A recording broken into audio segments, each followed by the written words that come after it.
بسم اللہ الرحمن الرحیم رب زدنی علما۔ السلام علیکم ورحمۃ اللہ وبرکاتہ۔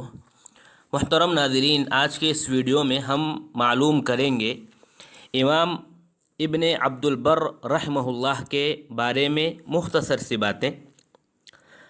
آپ کی کنیت ابو عمر، نام یوسف بن عبداللہ بن محمد الاندلسی القرطبی، ابن عبد البر سے مشہور ہوئے اور علمی دنیا میں ابن عبد البر ہی کہا جاتا ہے۔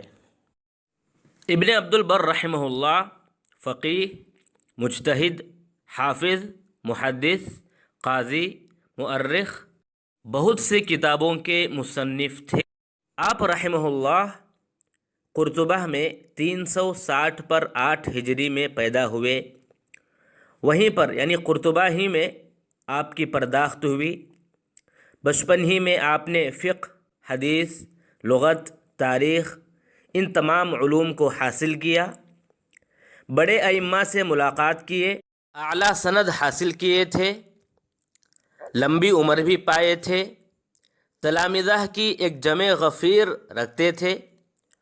علوم و فنون کو آپ نے جمع کیا، تصنیف کیا، روات کی توثیق اور تجریح بھی آپ نے کی ہے۔ حمیدی رحمہ اللہ فرماتے ہیں کہ ابن عبد البر رحمہ اللہ فقیہ، حافظ، مکثر تھے، قرات کے ماہر اور اختلاف میں باہر تھے، یعنی علماء کے جو اختلاف ہیں ان میں مہارت رکھتے تھے۔ علم رجال اور علم حدیث میں بھی کافی دسترس رکھتے تھے الحمدللہ۔ ابو علی غسانی رحمہ اللہ فرماتے ہیں کہ ہمارے گاؤں میں قاسم بن محمد، احمد بن خالد کی طرح کوئی نہیں تھے، لیکن ابو عمر ابن عبد البر رحمہ اللہ بھی ان دونوں سے نہ کم تھے نہ پیچھے تھے۔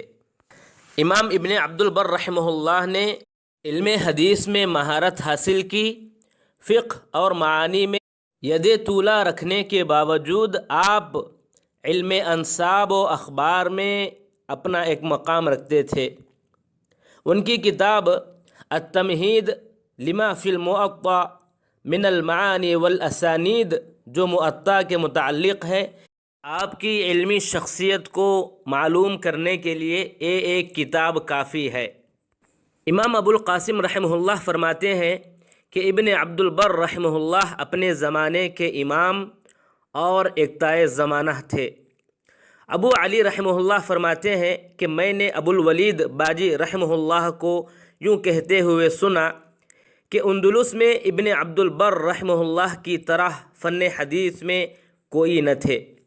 ابن حزم رحمہ اللہ فرماتے ہیں کہ فقہ حدیث میں کلام کرنے والے ان کی طرح میں نے کسی کو نہ دیکھا، چہ جائے کہ ان سے بہتر دیکھوں، میں نے ان کی طرح ہی کسی کو نہ دیکھا۔ اور ان کی ایسی کتابیں ہیں جن کی مثیل نہیں، جن کی نظیر نہیں۔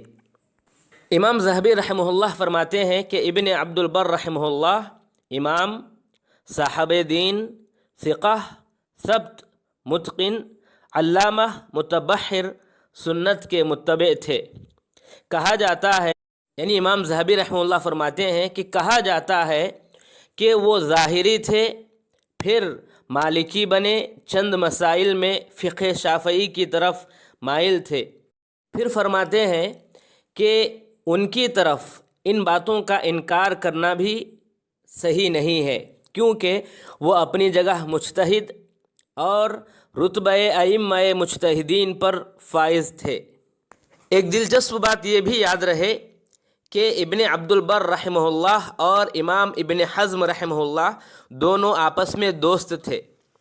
امام ابن حزم رحمہ اللہ نے انہی سے فن حدیث حاصل کیا، بلکہ امام ابن حزم رحمہ اللہ اپنی کتابوں میں مثلا الاحکام فی اصول الاحکام، المحلی، الفصل فی الملل والاہواء والنحل، ان 3 کتابوں میں جب کوئی مسئلہ ذکر کرتے رہتے ہیں تو وہاں پر ابن عبد البر رحمہ اللہ کا قول بھی کبھی کبھی ذکر کرتے ہیں، اور جب ان کا قول ذکر کرتے ہیں تو یہ جملہ استعمال کرتے ہیں. کیا جملہ؟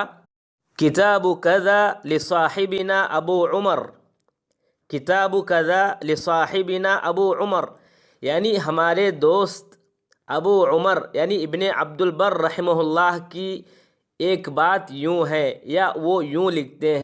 اس طرح کا جملہ استعمال کرنے کے بعد ان کا قول ذکر کرتے ہیں. معلوم ہوا آپس میں ان دونوں کی گہری محبت اور دوستی تھی. امام ابن عبد البر رحمہ اللہ 460 پر 3 ہجری میں انتقال ہوئے.